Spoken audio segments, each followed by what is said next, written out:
part. The phone overheated, but yeah, we're using the roof snake to install these nails up underneath these shingles.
Last nail.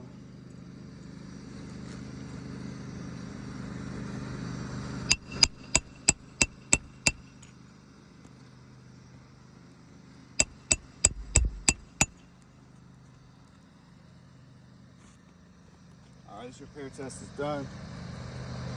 And we'll go over with the results. As you can see, got our new 3-tab here, and this shingle here got some broken matting and creasing right here on this right side.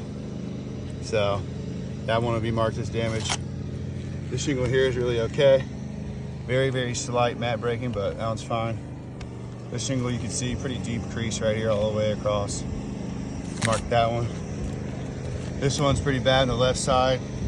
Not as bad on the right, but pretty deep right there. Mark that one. This one you can see, not as bad as these two, but you can definitely see a little bit of broken matting here throughout the whole top of there, especially on that right side. This shingle, not really that bad at all. You see some slight breaking matting there, but for the most part, that one's all right. And then this one, you can see broken matting here in the left, in the middle, and going through the side right there. Some loose granules. We'll mark that one. So, with the damages surrounding these repairs, he has multiple other repairs on this roof too, with just as much, if not more, damage around it. So yeah, with the damage, these shingles just aren't really repairable. So I had to say, this repair test